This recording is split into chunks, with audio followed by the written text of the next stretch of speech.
Guys, welcome back to my channel Earth Mom Dehradun. मैं हूं ज्योति और वेलकम है आप सभी का मेरे चैनल में। अगर इस वीडियो के माध्यम से आप चैनल में नहीं जुड़े हैं तो प्लीज़ चैनल को सब्सक्राइब ज़रूर कीजिए। साथ में नीचे एक बेल नोटिफिकेशन है, इसको भी हिट कर दीजिए ताकि मेरे आने वाली हर वीडियो का नोटिफिकेशन आप सभी को सबसे पहले मिल जाए। तो चलिए इसी के साथ आज का रिएक्शन वीडियो शुरू करते हैं।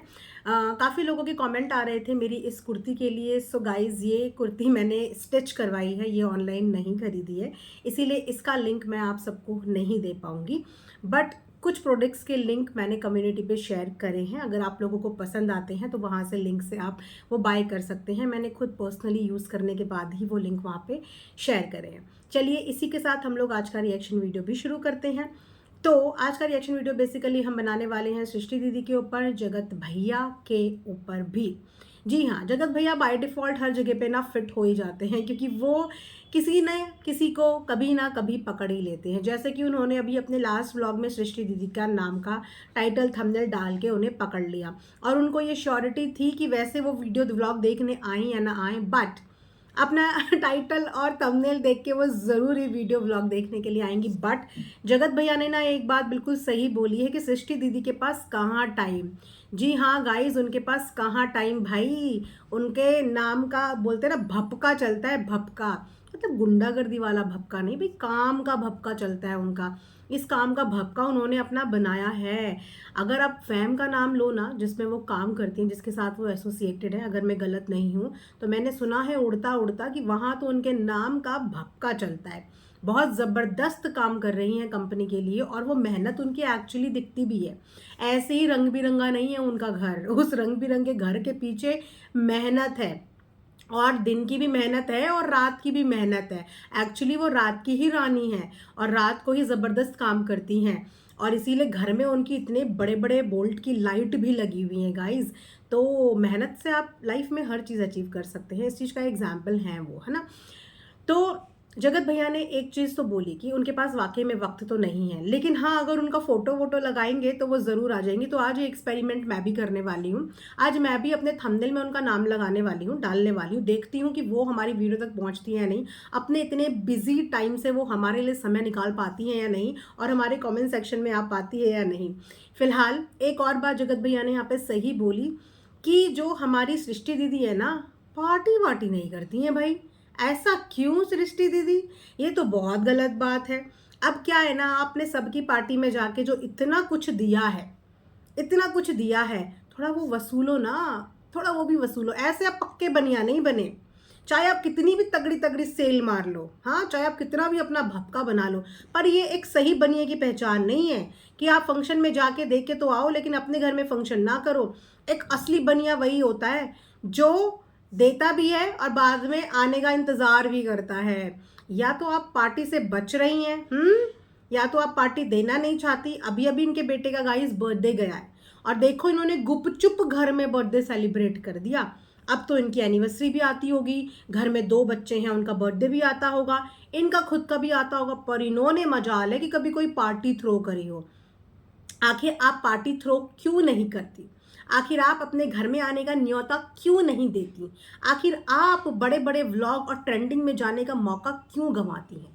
आप भी इन बड़े बड़े मौक़ों का फ़ायदा उठाइए, और जो गिफ्ट आप हज़ारों के चांदी सोने दे के आई हैं, उन चांदी सोनों को वसूलने का अब वक्त आ गया है, क्योंकि इस समय पे सोना भी बहुत ऊपर चल रहा है। एक जगह से तो मिल ही गया, बाकी जहाँ जहाँ दिए हुए हैं नोट कर लेना कि कोई पार्टी रखो और वहाँ से भी आने का मौका मिलेगा, तब आएगा मज़ा। तब लगेगा कि हाँ भैया, सृष्टि दीदी है बिल्कुल, अब बिल्कुल प्रोफेशनल, कहते हैं ना, एकदम कैलकुलेटिव।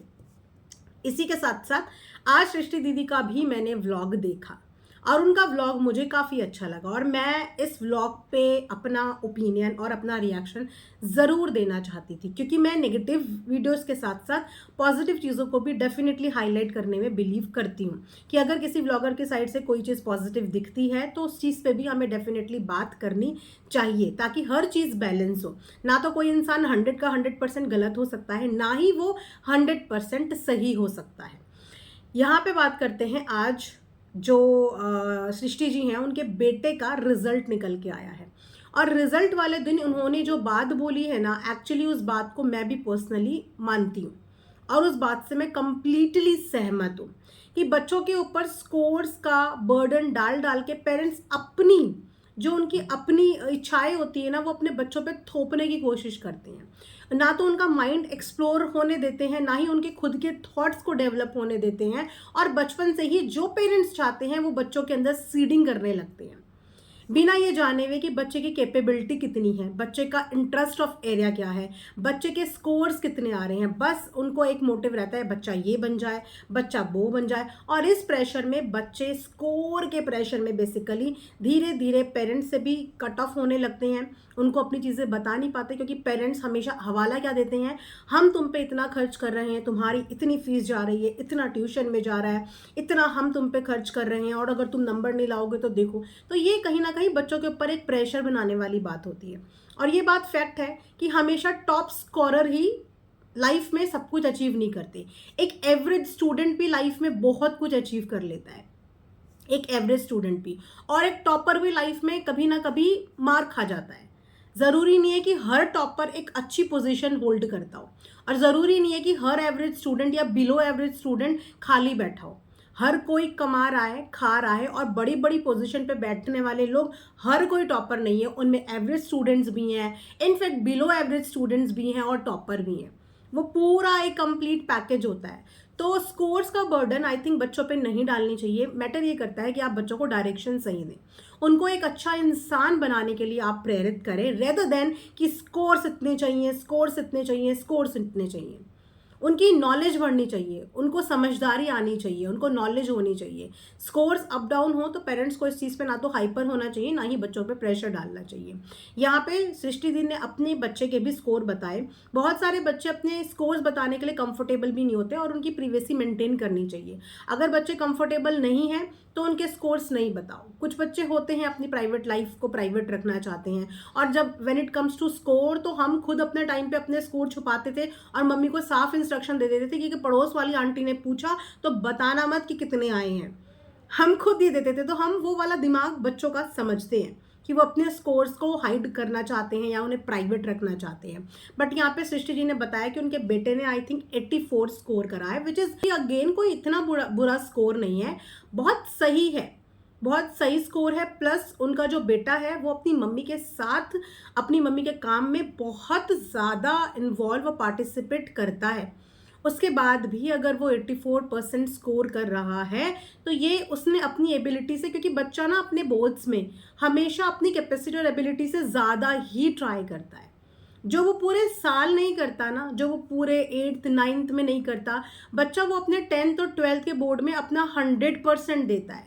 तो वो उसकी उतनी कैपेबिलिटी के हिसाब से वो अपना बेस्ट देता है। तो उसके बेस्ट पे हम उनको जज नहीं कर सकते। और अगेन, ना तो हर बच्चा सेम होता है, ना ही हर बच्चे का सेम स्कोर आ सकता है। इनफैक्ट घर में एक ही माँ के पेट से पैदा हुए हुए बच्चे भी सेम नहीं होते।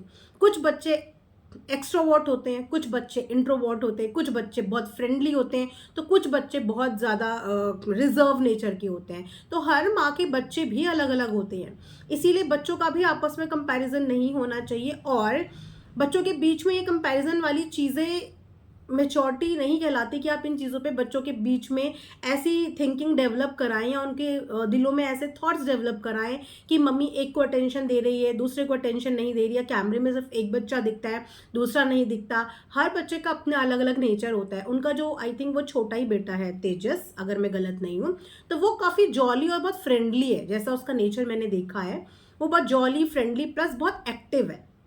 ठीक है, सृष्टि जी ने बताया कि वो पढ़ने में एवरेज है, लेकिन वो जो है अदर एक्टिविटीज़ में अच्छा है, एनर्जेटिक है। अपनी मम्मी के साथ आप हर रील में देखना, पीछे से उसका वॉइस ओवर आता रहता है, पीछे से उसका पूरा पार्टिसिपेशन रहता है। इनफैक्ट जो टेक्निकल चीज़ें हैं उसकी मम्मी के चैनल की, वो वही हैंडल करता है। तो हर किसी का इंटरेस्ट ऑफ एरिया अलग होता है, हर बच्चा डिफरेंट है। कभी भी किसी बच्चे को किसी के साथ कंपेयर मत करो। हर बच्चा अपने आप में डिफरेंट है, और हर बच्चा अपने अंदर कुछ क्वालिटीज लेकर आता है। तो उनके अंदर जो क्वालिटीज है, बीइंग अ पेरेंट, आपको उन क्वालिटीज पे फोकस करना चाहिए, रेदर देन कि जो उनके अंदर वीकनेस है आप उस पे फोकस करके उन बच्चों को बार बार उनकी कमजोरी का एहसास दिलाएं। अब जो उनका बड़ा बेटा है शौर्य, उसका नेचर थोड़ा सा डिफरेंट है। शायद वो कैमरे में इतने ज्यादा नहीं आता होगा या इतना ज्यादा एक्सट्रोवर्ट नहीं होगा। जैसे कि उन्होंने बताया कि दोनों की अपनी लाइफ को लेके चॉइसेस भी अलग है।